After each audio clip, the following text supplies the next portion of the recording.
안녕하세요. 은하스타입니다. 좀 반가운 소식을 전달해드리기 위해서 영상을 준비를 해봤습니다. 신사와 아가씨 재밌게 보셨나요? 굉장했습니다. 임영임의 노래가 등장을 했죠. 좀 초반에 한번 나왔어요. 마지막에도 나왔고요. 소개를 좀 해드리겠습니다. 또 임영임의 OST가 대단한 기록을 세웠습니다. 이 소식까지도 같이 전달해드리겠습니다. 바로 시작하겠습니다. 은하스타 영상에 구독과 좋아요, 알람 설정 부탁드립니다. 신사와 아가씨 재밌게 보셨나요? 지금 초반인데 굉장히 몰아치는 느낌이 들었습니다. 일단 임영웅님의 노래가 반갑게도 여러 번 등장을 했죠. 이번에는 굉장히 극의 초반에 나왔습니다. 근데 이게 예상을 할 수 있었어요. 지난주에 이제 은하스타가 설명을 해드렸습니다. 예고편까지 한번 설명을 해드리면서 분명히 초반에 좀 나올 거라고 예상을 했었는데 초반에 나왔어요. 그게 이제 분위기를 보면은 알 수 있거든요. 어떤 테마, 좀 애절하고 절절한 테마에 이제 임영웅님의 노래가 나올 것이다 라고 예상을 할 수 있죠. 이번에는 초반에 나올 줄 알고 그냥 아예 처음부터 TV 앞에 앉아 있었네요. 이번 화 장면 굉장히 슬픈 장면이 많았어요. 이제 쫓겨납니다. 박수철이 집에 이제 혼자 사는 게 아니라 부인도 있고 또 식구들이 다 몰려왔어요.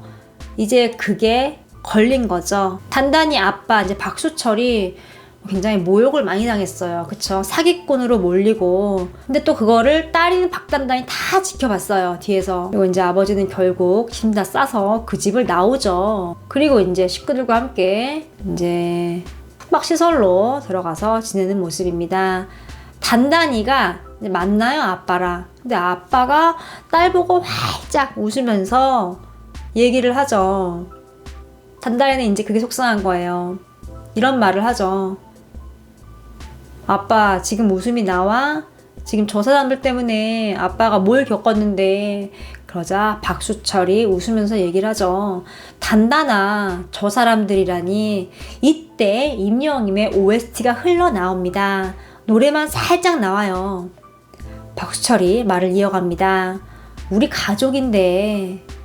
단단이가 아빠, 엄마 너무나 사랑하지? 딱 이 얘기를 해요. 그때쯤에 이제 임영웅님의 노래가 나옵니다. 눈물이 난다. 이 부분이 쫙 나와요. 이 길을 걸으면. 근데 하필 또 이 부분이 단단이가 이제 속상한 마음에 아빠한테 이제 뭐라고 하고 정말 길을 걷는 대목이었어요. 그때 이제 임영웅님 노래 가사도 이 길을 걸으면이라고 딱 나온 거죠.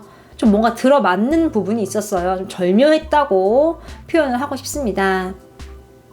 이제 그런 와중에 갑자기 문자가 와요. 박수철이 보낸 거죠. 문자 내용이 굉장히 슬펐는데요. 내용을 보면 단단아, 우리 때문에 많이 놀랐지? 어차피 아빠 거기 그만두기로 했었잖아. 그렇게 생각하자. 아빠는 괜찮아. 그러니까 단단히 너는 우리 신경 쓰지 말고 마음 편히 일해. 아빠가 미안하다. 이렇게 보냈어요. 딸 입장에서 이제 이런 메시지 보면 가슴 아프죠. 아빠가 잘못한 게 없잖아요. 지금 가족들 때문에 지금 아빠가 사기꾼으로 몰리고 모욕을 당한 거죠. 근데 이 문자 마지막 보면 또 아빠가 미안하다. 자체만으로 굉장히 짠한데 이때 계속 임영웅님의 OST가 깔려요. 슬픔이 막 배가 됐습니다. 이건 뭐 은하스타만 느낀 감정은 아닐 거예요. 또 임영웅님이 이 노래를 좀 담담하게 불렀어요. 근데 그게 더 막 감정에 좀 소용돌이 속에 빠져들게 합니다. 또 이 사랑은 늘 도망가 가사를 자세히 보면 사랑 노래예요. 그런데 지금 이렇게 부모와 자식 간의 사랑도 굉장히 잘 어울리는 걸 알 수 있습니다. 근데 결국은 단단이는 이제 그 집에 들어와서 아이들 돌보는 거 이제 그만두겠다 마음 먹고 사직서를 씁니다. 그런데 자신이 돌보는 이제 아이들을 생각을 해요. 회상하면서 그만둬야 되나 말아야 되나 고민을 하는 모습이죠. 이러지도 저러지도 못하면서 또 울어요. 이때 계속 이제 임영웅님의 노래 나오죠. 이 영국의 이제 아이들 3명이 단단이가 우는 걸 봐요. 그리고 이제 막내가 선생님 슬픈가 봐 이렇게 얘기를 합니다. 이때까지 이제 임영웅님의 음악이 흘러나왔어요. 꽤 길게 좀 흘러나왔습니다. 클라이막스 부분에 적절하게 나왔는데요. 지금 이렇게 임영웅님 노래가 좀 극에 흥미를 더하고 있는 모습입니다. 이렇게 한 번만 나온 게 아니죠. 마지막에 또 나왔어요. 은하스타가 저는 설명을 해드렸습니다. 임영웅님의 사랑은 늘 도망가는 엔딩곡이거든요.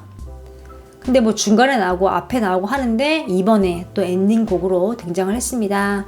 즉 의미가 남다르다고 볼 수 있어요. 그 임영웅님의 특유의 감성 장인어른 면모가 이번 음악에 확실하게 들어가 있는 걸 알 수 있습니다. 팬들 반응도 굉장히 뜨거워요. 오늘따라 드라마에 과몰입됐다라고 얘기를 하고 있어요. 이제 과몰입 같은 경우는 과한 몰입을 뜻하는 거죠. 또 음원이 나오고 드라마를 보니까 조금 더 좋은 것 같다 이렇게 표현을 하는 친구들도 있고요. 또 오늘은 좀 OST가 길게 나온 것 같아 너무 좋다 이렇게 말을 하는 친구도 있었습니다. 본방 사수를 할 수밖에 없는 이제 OST예요. 닥터콜론 인스타그램에 사진이 올라왔습니다. 같이 보겠습니다. 현대홈 쇼핑 닥터콜로 현대홈 쇼핑에서 이렇게 3차로 진행이 됩니다. 일시가요 10월 16일 오후 5시 45분이네요. 본방 사수를 하시면 굉장히 좋고 또 필요하신 분들은 홈쇼핑을 이용해서 사시면 굉장히 좋겠죠. 근데 팬들은 이제 임영웅의 표정에 주목을 하고 있어요. 오 하고 있는 표정이죠. 손에 제품 들고 있고요. 나머지 손으로는 제품을 가리키고 있습니다. 임영웅님이 멜론 탑 100 차트에서 또 1위를 했습니다. 굉장히 반가운 일이죠. 자료 보면요. 이렇게 00시 기준으로 사랑은 늘 도망가 임영웅하고 1위에 딱 올렸습니다. 위험이 느껴지시나요? 굉장하죠. 멜론 탑 100 순위가 이제 1위 하는 게 굉장히 힘들어요. 멜론이 이제 우리나라 음원 플랫폼 사이트 중에서 가장 큽니다. 이제 그렇기 때문에 다른 가수분들도 여기에 이제 1위 오르기 위해서 많은 노력을 하고 또 팬들도 마찬가지죠. 이런 상황에서 이제 임영웅님이 OST로 이렇게 1위를 한 겁니다. 대단한 기록이 아닐 수 없어요. 은하스타가 소개를 해드렸는데 소속사에서도 이제 1위 했을 때 SNS를 통해서 소식을 바로 알렸죠. 지금 이렇게 또 1위를 한 모습입니다. 이렇게 드라마가 한 날 1위까지 하고 굉장히 기쁜 날이 아닐 수 없습니다. 오늘 소식은 이제 여기까지인데요. 사랑은 늘 도망가. 오늘도 본방사수를 꼭 해야겠습니다. 오늘은 이제 어떤 부분에 이제 임영웅님의 노래가 나올지 굉장히 기대가 됩니다. 은하스타 영상에 구독과 좋아요, 알람 설정 부탁드립니다. 감사합니다.